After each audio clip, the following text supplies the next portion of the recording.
नमस्कार विद्यार्थी मित्रांनो, मी तुमचं स्वागत करतो तुमच्या लाडक्या YouTube प्लॅटफॉर्म विनीत ट्युटोरियल वर। तर बाळांनो, हा तो लेक्चर आहे ज्यात तुम्ही जर 4th सेमिस्टर मध्ये आले असाल तर बेटा एक सब्जेक्ट ज्याला मेकॅनिकलचं गड म्हणतात, that is theory of machine. त्या थेअरी ऑफ मशीन सब्जेक्ट मध्ये त्या सब्जेक्टचं मीनिंग काय आहे, तुमच्या MSBT न तुमच्या नवीन सिलेबस मध्ये काय काय चेंजेस केले, तो नवीन सिलेबस पॅटर्न काय आहे, मग बेटा त्याच्यानंतर थेअरी ऑफ मशीन मध्ये नेमकं तुम्हाला का बरं तो सब्जेक्ट दिला आहे, हे सगळ्या गोष्टीचे उत्तर मी या लेक्चर मध्ये तुम्हाला देणार आहे। मग आणि सबसे इम्पॉर्टंट भाई साहब, सगळ्यात इम्पॉर्टंट तौसिफ सर नेहमी सांगतात का बाबा सुरुवातीलाच मी नेहमी सांगतो का तुमची अभ्यास करण्याची स्ट्रॅटेजी काय असली पाहिजे या थेअरी ऑफ मशीनच्या सब्जेक्ट मध्ये। तर बाळांनो, पटकन आपण हा व्हिडिओ चालू करूया। या व्हिडिओ मध्ये मी सगळ्या गोष्टी टॉमच्या रिलेटेड तुम्हाला इथं सांगणार आहे। तर बाळांनो, नेहमी लक्षात ठेवा, मी एक गोष्ट नेहमी सांगत असतो का बाळांनो, जेव्हाही तुम्ही कोणताही सब्जेक्ट अभ्यास करतात तर त्याचं थोडंसं प्रॅक्टिकल मीनिंग लक्षात ठेवा। कारण की जर तुम्हाला प्रॅक्टिकल मीनिंग माहीतच नसेल तर बेटा तो सब्जेक्ट तुम्ही कधीच समजू शकत नाही, कारण की तुमच्या डोक्यात ते कॉन्सेप्टच नाही। फक्त वेळेवर काहीतरी वाचून तुम्ही अपेक्षा ठेवत असाल जास्त मार्काची, तर असं काही भेटत नाही बेटा। एक बेसिक आयडिया ठेवायला पाहिजे। आता हे बेसिक आयडिया म्हणजे काय बाळांनो, तर इतकं सिंपल लॉजिक आहे बघा। तुम्ही जेव्हा फर्स्ट इयरला होते तर फर्स्ट इयरला तुम्हाला एक सब्जेक्ट दिलेला होता मेकॅनिक्स, सेकंड सेमिस्टर मध्ये दिला होता का नाही रे? हो सर, मेकॅनिक्स सब्जेक्ट आपण बघितला होता। आता बेटा या मेकॅनिक्स सब्जेक्ट मध्ये जर मी विचारू का बेटा तू मेकॅनिक्स सब्जेक्ट तुला दिला का बरं होता? सर का बरं होता? सिलेबस मध्ये दिला होता, मी वाचला, मी मार्क्स स्कोर केले। नाही रे बाबा, प्रॅक्टिकली तुला का बरं दिला होता? तर एक गोष्ट ऑब्झर्व करा बेटा, तुम्ही मेकॅनिक्सचा कोणताही क्वेश्चन सोडवला असेल, कोणताही ऍट रॅन्डम सांगतो, कोणताही प्रश्न सोडवला असेल तर तुम्ही काय करतात, तर तुम्ही अशी एखादी बॉडी काढतात, ती बॉडीला असं कुठेतरी खाली असं सपोर्ट देतात, मग याच्यावर असे तुम्ही वेगळे वेगळे प्रकारचे फोर्सेस दाखवतात। सपोज इथं 20 न्यूटन आहे, इथं सपोज 30 न्यूटन आहे, याचा अँगल आहे सपोज 40 डिग्री, असं वेगळे वेगळे अँगलवर वेगळे वेगळे फोर्सेस दिले असतात। मग तुम्ही अशी एक रिएक्शन दाखवतात का नाही? म्हणजे तुम्ही कोणताही क्वेश्चन जेव्हा मेकॅनिक्स मध्ये सोडवतात तर नेमकं काय काढतात? सर फक्त फोर्सेस काढतो। म्हणजे बेटा प्रॅक्टिकली का तुम्ही फॉर एक्झाम्पल गाडी चालवताय, गाडी चालवण्याच्या वेळेस तुम्ही जेव्हा ब्रेक मारला तर तुमच्या पायानं त्या ब्रेकच्या लिव्हरवर किती फोर्स लागला हे तुम्ही कॅल्क्युलेट करता मेकॅनिक्स मध्ये। म्हणजे मेकॅनिक्सचा एक सिंगल मिनिंग आहे, सिंगल वर्ड मिनिंग आहे, मेकॅनिक्स म्हणजे फोर्सेस। आता तुम्ही म्हणसाल का सर टॉमची गोष्ट चालू आहे आणि तुम्ही कुठं मेकॅनिक्स मध्ये चालले?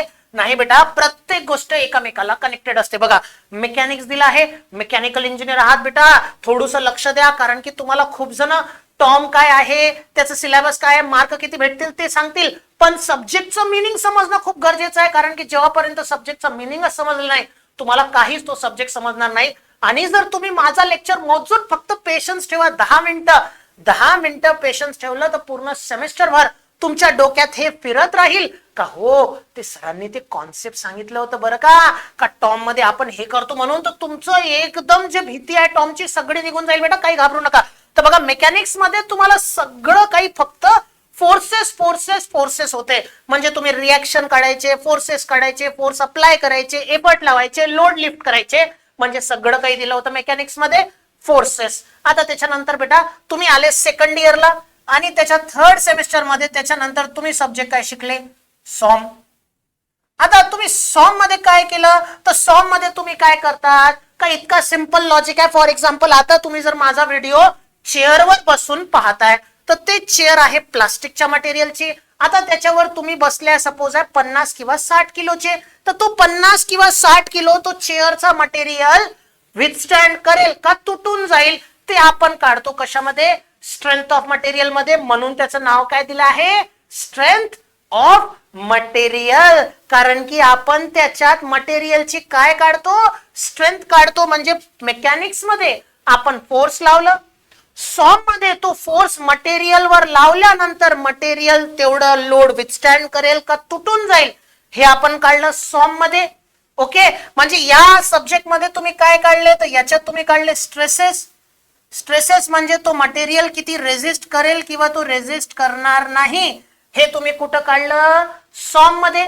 मग आता बेटा तुम्हाला बघा, जसेच तुम्ही आले तुमच्या 4th सेमेस्टर मध्ये, तर तुम्हाला तोच त्याचा ऍडव्हान्स व्हर्जन दिलाय त्याच्या समोर, that is theory of machine. मग सर आम्ही याच्यात काय शिकतो, यात आपण फोर्सेस शिकलो. सर इथं आपण फोर्स लावून बघितलं का ते मटेरियल सेफ आहे का तुटून जाईल.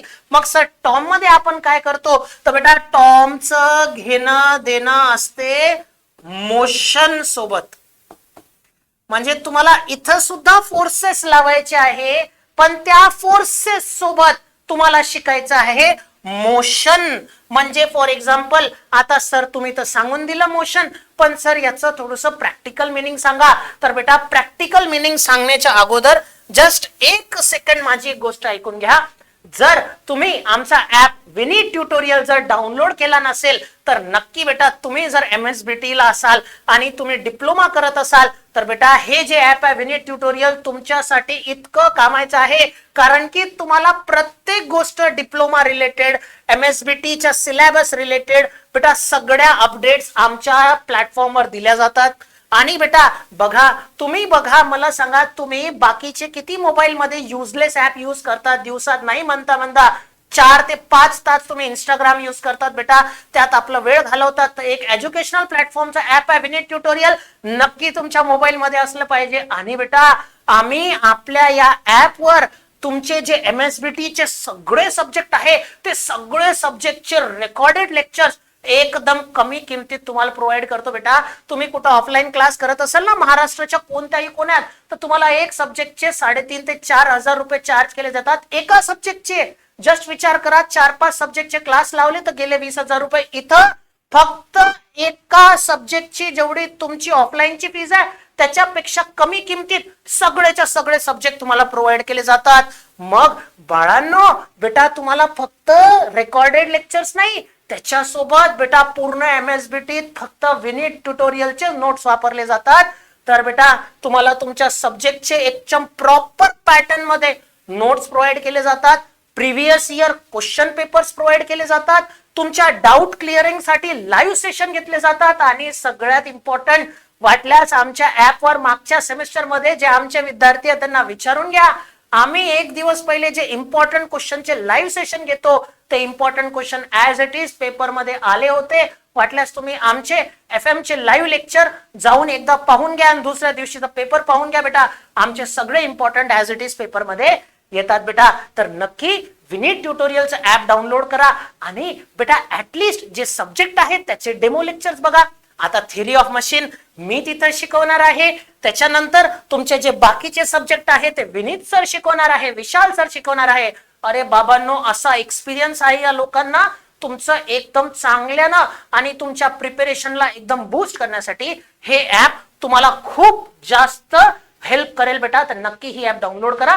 याची बेटा जी लिंक आहे ना डिस्क्रिप्शन बॉक्स मध्ये दिलेली आहे, बरं पटपट डाउनलोड करून घ्या. ओके चला, आता त्याच्यानंतर पटकन लाईक सबस्क्राईब करून घ्या बेटा नक्की. चला आता याच्या पुढे बेटा, आता बघा टॉम मध्ये आपल्याला काय शिकायचं आहे, मोशन शिकायचं आहे. तर बेटा एवढा सिंपल लॉजिक थांबा, सिलेबस वर येतोय, फक्त एक गोष्ट ऐकून घ्या. मोशन म्हणजे सर नेमकं काय, तर मला सांगा तुम्ही प्रत्येक जण गाडी चालवता, हो सर आता चालवतो, दररोज आता चालवली, दररोज चालवतो. मला सांगा गाडीत इंजिन लावलेलं आहे, आता इंजिन मध्ये बेटा जे पिस्टन आहे तिथं कंबशन होऊन पिस्टनची मुवमेंट होते. सर एवढं तर आम्हाला सुद्धा माहिती आहे, हा बघा पिस्टन मूव्ह होत आहे vertically, upward downward, upward downward, upward downward. पण बेटा तुमचं जे पिस्टन आहे ते तर रेसिप्रोकेट, हे बघा जे अपवर्ड डाऊनवर्ड मुवमेंट असते याला म्हणतात रेसिप्रोकेटिंग मोशन. आणि तुमचा फॅन आता काय होत आहे सर, रोटेट होत आहे, त्याला म्हणतात रोटेटिंग मोशन. तर बाळांनो मला सांगा, तुमचं पिस्टन तर रेसिप्रोकेट होते पण तुमचे गाडीचे व्हील्स तर रोटेट होतात. म्हणजे तुम्हाला इंजिनच्या मध्ये तर पिस्टन रेसिप्रोकेट होत आहे. मग तुम्हाला रेसिप्रोकेटिंग मोशन पाहिजे का रोटरी मोशन पाहिजे, सर आम्हाला रोटरी मोशन पाहिजे. म्हणजे आता तुम्हाला करायचं काय आहे सर, रेसिप्रोकेटिंग मोशनला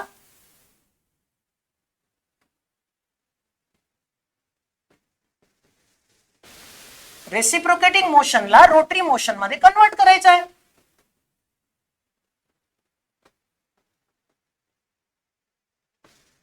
आणि बेटा या रेसिप्रोकेटिंग मोशनला रोटरी मोशन मध्ये कन्वर्ट करण्यासाठी तुम्ही आता काय शिका, तर आता तुम्हाला एका मोशनला दुसऱ्या मोशन मध्ये काय करायचं आहे, कन्वर्ट करायचं आहे. एवढा सोपा एक्झाम्पल सांगितला.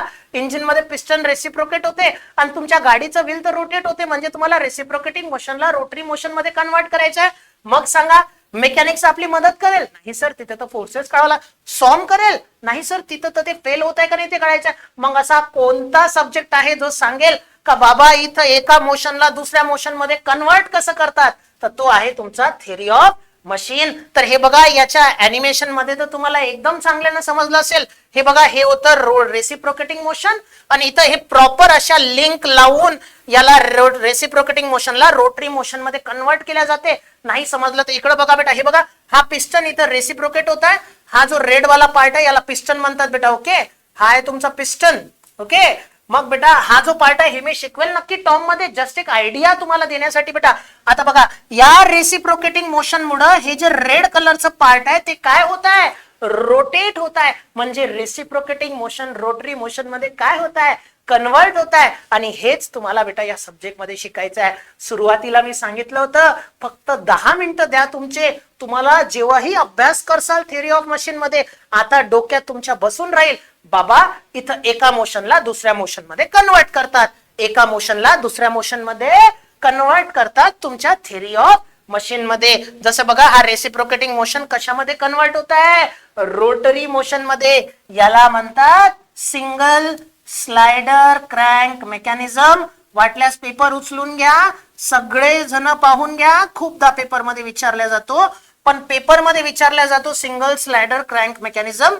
याला आता असंच का बरं म्हणतात ते मी शिकवेल नक्की आपल्या ऍपवर. पण बेटा ऍटलीस्ट तुम्हाला एवढी आयडिया तरी आली असेल का सर हो आम्हाला टॉम मध्ये काय शिकायचं आहे, का टॉम मध्ये आपल्याला एका मोशनला दुसऱ्या मोशन मध्ये कन्वर्ट करायचं आहे. तर लक्षात ठेवा, झालं ऍप्लिकेशन टॉमचं. म्हणजे जेव्हा तू गाडी चालवतं तर चालवता चालवता तुझ्या डोक्यात फिरलं पाहिजे हो बाबा इथं ना ते टॉमचं कॉन्सेप्ट लावलाय बरं, ज्याच्यामुळं ते पिस्टनचं मोशन रोटरी मोशन मध्ये कन्वर्ट होत आहे. ओके बेटा, चला वाटल्यास हे बघा बेटा असं पण बघा, हे अजून एक काय आहे तर हे मेकॅनिझम आहे. मेकॅनिझम म्हणजे तेच टॉम मध्ये आपण मोशनला एका मोशनला दुसऱ्या मोशन मध्ये कन्वर्ट करतो ना, तर एका मोशनला दुसऱ्या मोशन मध्ये कन्वर्ट करणारा हा जो डिव्हाइस आहे याला मेकॅनिझम म्हणतात. ते नंतर शिकवेल मी मेकॅनिझम मशीन काय आहे, काहीच घाबरू नका असं सांगेल ना, तुम्ही कधी जीवनभर विसरणार नाही. बघा आता इथं काय होत आहे, इथं बघा हे जे पिवळ्या कलरचे 2 ब्लॉक आहे ज्याला 2 पिस्टन म्हणू आपण, हे रेसिप्रोकेट होत आहे, ज्याच्यामुळे हा जो एंड आहे ना हा एक इलिप्स जनरेट करतो. याला म्हणतात इलेक्ट्रिकल ट्रॅमल. म्हणजे बघा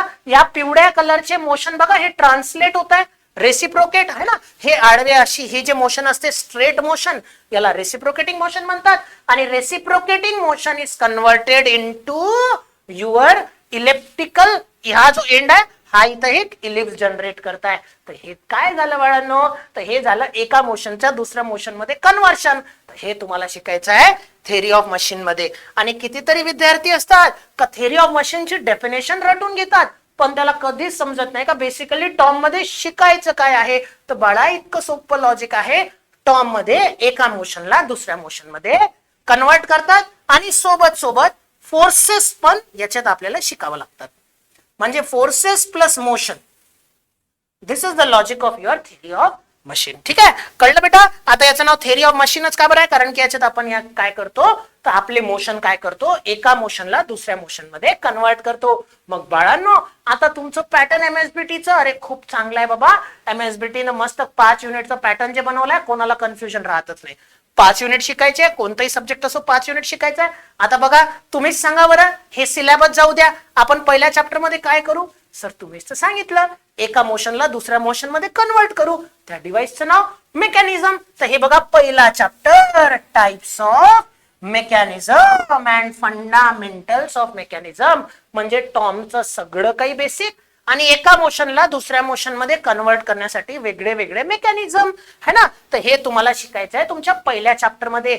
सुरुवातीला जर मी हे शब्द सांगितले असते ना तुम्हाला काही कळले नसते, पण आता एकदम कन्फर्म माहिती आहे सर एका मोशनला दुसऱ्या मोशन मध्ये कन्वर्ट करायचं आहे. मग मोशन काय एक असेल का, नाही सर, रेसिप्रोकेटिंग म्हणजे असं लिनियर मोशनला रोटरी मध्ये कन्वर्ट करा, रोटरीला लिनियर मध्ये कन्वर्ट करा, असे वेगळे वेगळे मोशन असू शकतात. तर वेगळे वेगळे मेकॅनिझम शिकायचे आहे. तर हे वेगळे वेगळे मेकॅनिझम शिकायला सगळ्यात मोठा चॅप्टर म्हणजे तुमचा पहिला चॅप्टर. आणि पहिल्या चॅप्टरला बेटा तुम्हाला आहे 18 मार्क्स. आता एक गोष्ट ऐकून घ्या, तुम्ही काही जण तुम्हाला आता एक्सपिरियन्स आहे बेटा 3 सेमिस्टरचं, 4थ्या सेमिस्टरला आले तुम्ही बाळांनो. आता मला सांगा, जे तुमचं फर्स्ट युनिट आहे तो तुमच्या युनिट टेस्टला असतो. त्याचे तिकडं तुम्हाला 30 पैकी जर तुम्हाला एक युनिट जर युनिट टेस्टला असला तर 30चे 30 मार्क पहिल्या युनिटला. आणि जर हा पहिला युनिट नाही, पहिले 2 युनिट जर तुमच्या युनिट टेस्टला आले तरी बेटा हा चॅप्टर 20 मार्काला येईल. म्हणजे 20 मार्क युनिट टेस्टचे आणि 18 मार्क बेटा तुमच्या फायनल एक्झामचे. म्हणजे जवळपास हाच चॅप्टर तर तुम्हाला 40 मार्क देऊन जातो 100 पैकी. तर ही स्ट्रॅटेजी विसरू नका का सर सगळ्यात चांगल्यानं कोणता चॅप्टर करेल मी, तर मी हा पहिला चॅप्टर करेल ज्यात एक मोशनला दुसऱ्या मोशन मध्ये कन्वर्ट करायचं आहे. आणि डोक्यात ते लक्षात ठेवा बेटा, थेरी ऑफ मशीन मध्ये एका मोशनला दुसऱ्या मोशन मध्ये कन्वर्ट करतात. आता बेटा आपल्याला मोशन सोबत घेणं देणं आहे, मग त्याची वेलॉसिटी किती आहे, त्याचं ऍक्सलरेशन किती आहे. फॉर एक्झाम्पल आपण बाईक चालवतो, पण आपण वेगळ्या वेगळ्या स्पोर्ट्स बाईक म्हणतो, नॉर्मल बाईक्स म्हणतो, क्रुझर बाईक म्हणतो. म्हणजे या बाईकला तुम्ही डिवाइड कसं करतात सर, त्याच्या स्पीडनं 100 सीसीची आहे, 200 सीसीची आहे. म्हणजे सर ती fast sports bike normally sir जास्त स्पीड रेंज मध्ये वर्क करते आपल्या नॉर्मल बाईक. म्हणजे तुम्ही कसं हे डेव्हिएट केलं बेटा स्पीडने. तर हेच तुम्हाला चॅप्टर मध्ये वेलॉसिटी आणि ऍक्सलरेशन काढायचे आहे, त्याच मेकॅनिझमचे. हा आहे तुमचा दुसरा चॅप्टर. आणि याचं पण वेटेज बेटा तुम्हाला 12 मार्क. पण लक्षात ठेवा हा युनिट टेस्टला येईल तुमच्या पहिल्या, तर हा बेटा याचं वेटेज पण एकदम हाय आहे. ओके. आता त्याच्यानंतर बेटा खाली कॅन अँड फॉलोअर. तर कॅन अँड फॉलोअर पण बेटा आपल्या जे आयसी इंजिन असते ना त्यात वापरल्या जाते. इथं काय होते बेटा, नावातच मिनिंग आहे can and follower. In short नवरा आणि बायको. जसं फॉर एक्झाम्पल बायको नवऱ्याच्या मागं पडते, उलट असते म्हणा, बायको पुढे पडते, नवरा त्याच्या मागं पडते. म्हणजे काय होते, एकाला दुसरं फॉलो करताय. तसंच कॅम एक असा डिव्हाइस असतो जो नॉर्मली असं रोटेट होत राहतो आणि याच्या रोटेशन मुळे इथं एक फॉलोअर असते. याला नाही का त्याचं ते हा फॉलोअर त्याला फॉलो करतो. आणि हेच आपल्याला शिकायचं इथं कॅम आणि फॉलोअर मध्ये. याची डायग्राम काढा लागते बेटा. हे डायग्रामचं टॉपिक आहे, हे येते 14 मार्क्सला. ठीक आहे बेटा. आता मला सांगा, आपण आट्याच्या चक्कीवर जातो. आट्याच्या चक्कीवर जेव्हा आपण जातो बेटा तर तिथं आपण असं बघितलं असेल, इथं बेटा एक असा जो ड्रम आहे तो रोटेट होत राहतो. मग बेटा इकडे एक सर्कल आहे तो रोटेट राहतो. आता याचं रोटेशन याला कसं ट्रान्सफर करायचं सर, काही विचारता का हो. इथं बेल्ट लावून द्या, मग झालं बेटा. मग कोणतं ड्राईव्ह, बेल्ट ड्राईव्ह. मग आपण बेटा सायकल चालवतो, सायकल मध्ये पुढं पॅडल मारतो, पण चाक तर मागचा आपण चालवतो. तर बेटा पुढच्या तुमच्या पॅडलचं रोटेशन मागं कसं ट्रान्सफर करतात सर, चेन लावतात. झालं. म्हणजे एकाचं पॉवर दुसऱ्याला ट्रान्सफर कसं करतात, त्याच्यासाठी काय वापरतात, बेल्ट वापरतात, चेन वापरतात आणि गिअर वापरतात.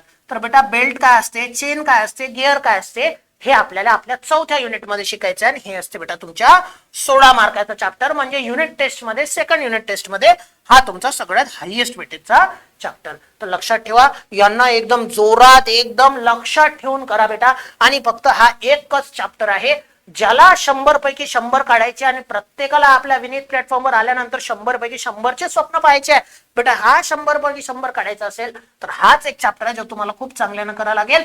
काहीच घाबरू नका, इतक्या छान पद्धतीने शिकवेल मी. सगळे नोट्स सगळं प्रोव्हाइड करेल बेटा, काही घाबरू नका. ओके. तर हा शिकायचा आपल्याला बॅलन्सिंग ऑफ मासेस. नाहीतर एक काम करा, तुमचे कोणीही जे विद्यार्थी जे विनीत प्लॅटफॉर्म होते त्यांना जाऊन एकदा विचारून घ्या का तौसिफ सरांनी जे इम्पॉर्टंट क्वेश्चन दिले होते बेटा, पीडीआरचा दोन क्वेश्चन दिले होते आणि दोघे पेपर मध्ये आले होते, वाटल्यास विचारून घ्या त्यांना. मी जेवढं सांगेल तेवढं करून ठेवा. इथं आपल्याला काय करावं लागते बेटा, बॅलन्स्ड करावं लागते. म्हणजे इम्बॅलन्सिंग नसलं पाहिजे, व्हायब्रेशन नसले पाहिजे. त्याच्यासाठी बॅलन्सिंग मासेस किती असतात हे आपल्याला कळायला लागते. आपल्या पूर्ण सिलेबस मध्ये सगळ्यात लिस्ट इम्पॉर्टंट चॅप्टर हाच आहे. 10 मार्काला येतो. पण बेटा लक्षात ठेवा, जर 100 पैकी 100 काढायचे असेल तर हा 5वाच युनिट आहे जो आपल्याला थांबवेल. पण काही घाबरू नका, एकदम वेळेवर सगळे टॉपिक्स कव्हर करेल मी आपल्या प्लॅटफॉर्मवर. नक्की बेटा. तर आता फक्त लक्षात ठेवा, पटकन हे जे मी सिलेबस सांगितलं ते डोक्यात कधीच विसरू नका. वेगळ्या वेगळ्या मेकॅनिझम शिकायचे आहे. मग त्याच्यानंतर वेलॉसिटी ऍक्सलरेशन काढायची आहे त्या मेकॅनिझमची. मग कॅम आणि फॉलोअर ड्रॉइंग वाला चॅप्टर आहे. मग त्याच्यानंतर पॉवर ट्रान्समिशन, एका शाफ्ट पासून दुसऱ्या शाफ्टला ट्रान्समिट होते तर आणि बॅलन्सिंग हे 5 चॅप्टर तुम्हाला शिकायचे आहे. तर पटापट कशाला वाट बघताय बाळांनो, पटकन जा आणि आपल्या विनीत ट्युटोरियलचं ऍप डाउनलोड करून घ्या. ठीक आहे. आणि बेटा आता एक शेवटचं जस्ट एक नोटीस सांगायची आहे तुम्हाला. एक गोष्ट लक्षात ठेवा. हे बघा, आता सुरुवातीला आपल्या विनीत प्लॅटफॉर्मवर विनीत सर्च आणि विशाल सर्च टॉमचे लेक्चर्स तुम्हाला दिसत आहे. ठीक आहे. जर खूप घाई असेल, कोणत्या विद्यार्थीला फक्त 3 दिवसाचं जर वेट करायचं नसेल तर ते व्हिडिओ बघा. पण सध्यासाठी ते व्हिडिओ फक्त तिथं ठेवले आहे, तुम्ही ते काही रेफर करू नका बेटा. ठीक आहे. ते नंतर जेव्हा माझे व्हिडिओ येत जातील तर ते व्हिडिओ तिथून आम्ही रिमूव्ह करून टाकू. तुम्ही फक्त माझे व्हिडिओ बघा बेटा, कारण की या सेमेस्टरला मी तुम्हाला टॉमचा सब्जेक्ट शिकवत आहे. ठीक आहे. तर आणि आता सध्या जर ते व्हिडिओ दिसत जरी असेल तर तुम्ही ते रेफर करू नका, कारण की नंतर ते आम्ही रिमूव्ह करून टाकू. ठीक आहे. फक्त सुरुवातीला काही विद्यार्थ्यांना तिथं कंटेंट दिसलं पाहिजे म्हणून ते व्हिडिओ ठेवलेले आहे. नंतर ते व्हिडिओ रिमूव्ह केले जाईल आणि माझेच व्हिडिओ तुम्हाला रेफर करायचे आहे बेटा. तर नक्की ही जी गोष्ट आहे ती लक्षात ठेवा बेटा. आणि काही घाबरू नका, 3-4 दिवसाच्या नंतर टॉमचे कंटेंट येणं तुम्हाला चालू होऊन जाईल. ठीक आहे बेटा. तर चला, नक्की आपला विनीत ट्युटोरियलचा ऍप डाउनलोड करा. चला, बाय बाय.